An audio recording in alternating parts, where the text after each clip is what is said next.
करें तो Renault Duster has been the OG. Ford EcoSport ने कॉम्पैक्ट एसयूवी का सेगमेंट इंट्रोड्यूस करा था इंडिया में, रेनो डस्टर ने मिड साइज एसयूवी का सेगमेंट इंट्रोड्यूस करा था। अगर इसके प्राइसेस को अगर ध्यान से देखो तो एक बार को आदमी कंफ्यूज हो जाता है कि ये मिड साइज एसयूवी है या कॉम्पैक्ट एसयूवी सेगमेंट में आ रही है। और पुराने जमाने में एम्बेसडर कार आती थी, आप उस गाड़ी पे बैठे हो। आई मीन आज भी मेरे मन में यही सवाल था कि रेनो लेने कौन वाला है। कल आज रेनो इंडिया में ऑपरेट कर रही है रेनो, तो क्या रेनो इंडिया में रहेगी आने वाले 5-6 साल 10 साल? Welcome back to another video. आज हम बात करने वाले हैं इस वीक हुए रेनो डस्टर के प्राइस रिवील की। तो रेनो डस्टर की अगर बात करें तो Renault Duster has been the OG in this particular segment. ये जो मिड साइज एसयूवी सेगमेंट है ये रेनो डस्टर ने ही इंट्रोड्यूस करा था। उसके पहले ऐसा कोई सेगमेंट था नहीं इंडिया में। देयर वर इधर स्मॉल कार और big car like Tata safari, Tata safari, Toyota Fortuner, Mahindra Scorpio, इस तरह के गाड़ियां थी और उसके बाद छोटी गाड़ियां आती थी। बट फोर्ड इकोस्पोर्ट ने कॉम्पैक्ट एसयूवी का सेगमेंट इंट्रोड्यूस करा था इंडिया में, रेनो डस्टर ने मिड साइज एसयूवी का सेगमेंट इंट्रोड्यूस करा था। And the OG is back. उन लोगों ने अपने कार को रिवील करा है कुछ दिन पहले और अभी प्राइस रिवील करा है। तो 4 वेरिएंट में आएगी ये गाड़ी। If I am not wrong, the base variant is called Ambition, Evolution, Techno and then Emotion. Emotion will be the top variant. तो ऐसे 4 वेरिएंट है। प्राइसेस बहुत इंटरेस्टिंग रखे इन्होंने। अगर गाड़ी की डायमेंशन, क्योंकि अगर इनके प्राइसेस को देखो तो ये 8-9 लाख एक्स शोरूम से स्टार्ट होती है और 20-21 लाख रुपए एक्स शोरूम तक जाती है। तो अगर इसके प्राइसेस को अगर ध्यान से देखो तो एक बार को आदमी कंफ्यूज हो जाता है कि ये मिड साइज एसयूवी है या कॉम्पैक्ट एसयूवी सेगमेंट में आ रही है। तो ये डाउट मैं आपका क्लियर कर देता हूँ। इसके जो डायमेंशन है वो हुंडई क्रेटा वाले डायमेंशन पे है ये। इनफैक्ट हुंडई क्रेटा से ये बड़ी है गाड़ी। अगर लेंथ की बात करें तो 13 mm इसका हुंडई क्रेटा से लेंथ ज्यादा है। अगर मैं इसकी हाइट की बात करूं तो 23 mm कुछ इसका हुंडई क्रेटा से हाइट में भी बड़ी है गाड़ी। और अगर मैं इसकी विड्थ की बात करूं तो कुछ 25 mm हुंडई क्रेटा से इसका विड्थ भी ज्यादा है। तो लेंथ विथ हाइट तीनों ही मामले में ये हुंडई क्रेटा से बड़ी गाड़ी है। बड़ी लगेगी आपको जब आप इस गाड़ी पे बैठोगे तो। और आप लोगों ने अगर पुरानी हुंडई सॉरी अगर आप लोगों ने पुराने रेनो डस्टर में अगर आपने बैठा है तो उस गाड़ी के अंदर बहुत स्पेस है। आई मीन जो उसका सेकंड रो है उसके अंदर इतना लेग स्पेस मिलता है ना आपको कि आपको लगेगा और पुराने जमाने में एम्बेसडर कार आती थी, आप उस गाड़ी पे बैठे हो। आई मीन स्पेस के मामले में गाड़ी में कोई कमी नहीं है। गाड़ी में सिर्फ टेक्नोलॉजी और जो प्रीमियम लुक, प्रीमियम फील है इंटीरियर का, बस उसकी कमी थी। जो जो इनिशियल जो कार रिवील करा है उसको देख के तो ये लगता है कि अब वो कमी भी पूरी कर दी गई है। एंड जो फीचर्स अभी बाहर आ रहे हैं निकल के, जब गाड़ी लॉन्च होगी तब हमें पता चलेगा वेरिएंट वाइज कि एग्जैक्टली क्या क्या फीचर्स मिलते हैं नहीं मिलते हैं। बट फिलहाल जो रेनो ने इंट्रोड्यूस करा है उसके हिसाब से तो ऐसा लग रहा है कि उसका टेक्नो वेरिएंट जो है अंडर 20 लाख रुपीज, 20 लाख रुपए के आसपास में you will get very good features. बस 2-3 फीचर्स की उसमें कमी रहेगी टेक्नो में कि आपको उस पर एडास नहीं मिलेगा, आपको उसमें अडेप्टिव क्रूज कंट्रोल नहीं मिलेगा। बाकी आपको लगभग उसमें सारे ही फीचर्स मिल जाएंगे टेक्नो वेरिएंट में। 360 डिग्री कैमरा वैमरा सब है उस पे। तो Techno variant will be feature loaded, alloy wheels के साथ आएगी, वायरलेस चार्जिंग आएगी उस पे। Everything is there on that car Techno variant पे। 20 लाख रुपए का रेंज में अगर आप 15-15.5 लाख के रेंज में बात करो तो evolution is also, I think evolution इसकी हाईएस्ट सेलिंग वेरिएंट होने वाली है। क्योंकि 15-15.5 लाख के रेंज में हुंडई क्रेटा में कुछ भी नहीं आता है, कुछ भी नहीं आता है हुंडई क्रेटा में या किया सेल्टॉस में। और इस गाड़ी में 15 लाख वाला जो वेरिएंट है उसमें बहुत कुछ ऑफर कर दिया है इन लोगों ने। तो आई मीन 15 लाख से ही अलॉय व्हील्स आने स्टार्ट हो जाते हैं। एंड क्लाइमेट कंट्रोल, एसी वगैरह, सारी जो अच्छी फीचर्स है वो सारे हैं इसमें। रियर डिफॉगर वगैरह सब फीचर देती है। ये सिर्फ उसका 360 डिग्री कैमरा नहीं आएगा आपको। क्रूज कंट्रोल वगैरह का ऑप्शन आपको इवोल्यूशन में ही आ जाएगा।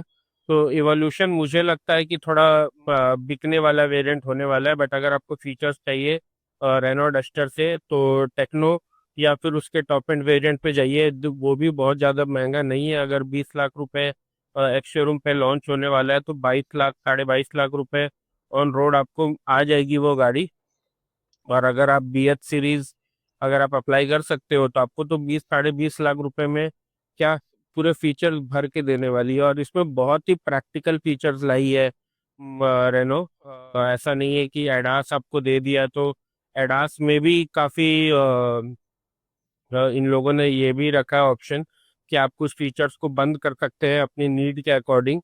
तो एडास के अंदर भी आपके पास ऑप्शन है कि आप उसमें कस्टमाइजेशन कर सकते हैं फीचर्स के ऊपर। तो Renault Duster is going to be the game changer. और मैं इसलिए बोल रहा हूँ, आई मीन जब रेनो ने डस्टर अनाउंस करी थी कि जनवरी 26 को रिवील करने वाले हैं, तो फ्रैंकली बता रहा हूँ मुझे ये उतना तब तक अट्रैक्ट नहीं करी थी। इवन गाड़ी और फीचर देखने के बाद भी मेरे मन में यही सवाल था कि रेनो लेने कौन वाला है। आज के डेट में अगर आपके पास 20 लाख रुपए है तो आप क्या आप रेनो की तरफ जाओगे? आई मीन कल आज रेनो इंडिया में ऑपरेट कर रही है। रेनो डस्टर उसका एक सक्सेसफुल मॉडल रहा है, बट उसके अलावा अगर बात करें तो रेनो उतनी उतनी ज़्यादा गाड़ियां बेच भी नहीं रही है। तो क्या रेनो इंडिया में रहेगी आने वाले 5 6 साल 10 साल? आप उसकी गाड़ी खरीद तो लोगे 15 साल का रोड टैक्स पे करके, पर क्या 15 साल आज से 15 साल बाद रेनो इंडिया में रहेगी नहीं रहेगी, क्या उस बात पे सच्चाई है नहीं है? तो रेनो ने उसका भी जवाब दे दिया है प्राइस रिवील के टाइम पे कि रेनो की गाड़ी में, आई मीन मुझे नहीं लगता इंडिया में किसी और गाड़ी में ये अभी तक आता है। 7 इयर्स की वारंटी दे रहे हैं, 1.5 लाख किलोमीटर की वारंटी है। 7 इयर्स एंड 1.5 लाख किलोमीटर, जो कि 1.5 लाख किलोमीटर में गाड़ी अपने सारे मैंने गाड़ी में जो भी चेंज होना है, जो भी प्रॉब्लम था, 1.5 लाख किलोमीटर में गाड़ी की लाइफ खत्म हो जाती है। तो 1.5 लाख किलोमीटर तक अगर आपको वारंटी मिल रही है, 7 साल तक वारंटी मिल रही है, तो मुझे नहीं लगता कि रेनो डस्टर लेने में 2026 में कोई भी आपको परहेज होनी चाहिए। I know Kia Seltos Hyundai Creta इस रेंज में सबसे टॉप वैल्यूड कार्स है, बट रेनो ने भी वो उससे टक्कर लेने के लिए कुछ सोचा है और पूरी तैयारी के साथ आई है। मेरी सिर्फ एक शिकायत है रेनो से कि वो जो की है इनका, वो बहुत ही बेसिक, वो जो रेनो काइगर वाइगर में आती है वैसी वाली की है, जो कि देखने में बहुत चाइनीज टाइप लगती है, रिमोट कंट्रोल कार वाली की टाइप लगती है। उसके साथ थोड़ा सा स्टडी, थोड़ा सा माचो कुछ बनाना चाहिए था इनको। बाकी रेनो डस्टर मेरे हिसाब से तो प्रोडक्ट बहुत अच्छा है। अभी रिसेंटली मैंने अपने चैनल पे वीडियो डाला था, अंडर 20 लाख कौन कौन सी कार है जो बेस्ट है फीचर्स वाइज। तो अगर ये गाड़ी लॉन्च हो गई होती तो मैं शायद ये गाड़ी टॉप 3 का पार्ट होती, क्योंकि फीचर्स इतने दबा के फीचर्स दिए हैं रेनो ने। और 20 लाख के रेंज में कोई कमी नहीं करी है, कहीं कॉस्ट कटिंग करने की कोशिश नहीं करी गई है। आई मीन कुछ कुछ फीचर्स जो 20 लाख में देने चाहिए थे वो मुझे ऐसा लगता है कि नहीं आएंगे 20 लाख में। बट ओवरऑल बात की जाए तो काफ़ी ज़्यादा फीचर ऑफर कर रही है अंडर 20 लाख रुपीस। और दिवाली में इसका हाइब्रिड वर्जन भी आने वाला है 1.8 लीटर इंजन के साथ, और वो भी 26 27 kmpl का माइलेज क्लेम कर रही है रेनो उस इंजन से। तो वो भी काफ़ी इंटरेस्टिंग ऑप्शन होने वाला है। अगर आप दिवाली तक कोई गाड़ी परचेस करने की देख रहे हो तो 20 लाख रुपए में आपको रेनो जैसी गाड़ी हाइब्रिड इंजन के साथ आ रही है, तो आपको मेरे ख्याल से तो वेट करना चाहिए। जो इंजन ऑप्शन फिलहाल के लिए जो अवेलेबल रहेंगे, जो इंट्रोड्यूस की गई है, वो है 1 litre turbo and 1.3 litre turbo. दोनों के ही साथ आपको मैनुअल एंड ऑटोमेटिक का वेरिएंट आपको मिलेगा। और ये जो 1.3 लीटर इंजन है, ये वही इंजन है जो मर्सिडीज GLA 1.3 आपको आती है मार्केट में। ये सेम इंजन है, माइट भी पावर थोड़ी ट्यून की होगी रेनो ने, बट ये सेम इंजन है, ट्राइड एंड टेस्टेड इंजन है। और इस इंजन के लिए भी फीडबैक काफ़ी अच्छे हैं। तो रेनो डस्टर ने काफ़ी अच्छा काम करा है प्राइसिंग पे, इंजन्स पे, इवन जो वारंटी के पैकेजेस ये लेकर के आई है। मुझे ऐसा लगता है कि Renault is not trying to leave any stone unturned. वो अपनी जगह बनाने में वापस, I mean, there was a time जब इंडिया में सिर्फ मारुति और हुंडई की गाड़ियां बिका करती थी, और रेनो ने डस्टर लॉन्च करके एक पर्टिकुलर सेगमेंट ही बना दिया था कि सब लोग रेनो डस्टर ले रहे थे, और आज तक ओन करते हैं रेनो डस्टर। जिन लोगों ने 2009-10 में परचेज करी है, या 2010-11 में परचेज करी है, वो आज भी चलाते हैं गाड़ी।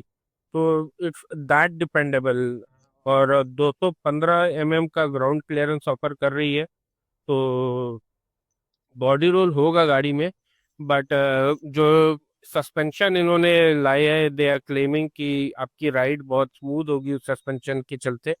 सो Renault Duster is a product to watch out for, and I personally think that if you have money right now, and if you're planning to buy a car, then do check it out, Renault Duster. It might solve all your purpose, and आपको शायद एक ऐसे ही product की जरूरत होगी। So Renault Duster is a very good product for me. तो फिर Reno duster रहने वाली है मेरे तरफ से रिकमेंडेशन, अगर आज के डेट में आप लेने वाले हो कोई कार 20 लाख रुपए के रेंज में। एंड इस वीडियो को भी अब यही ख़त्म करने का समय आ गया है। और अगर आपको वीडियो अच्छी लगी, अगर आपको इससे कुछ हेल्प हुई है, तो please do like, share and subscribe the channel and share it with your friend.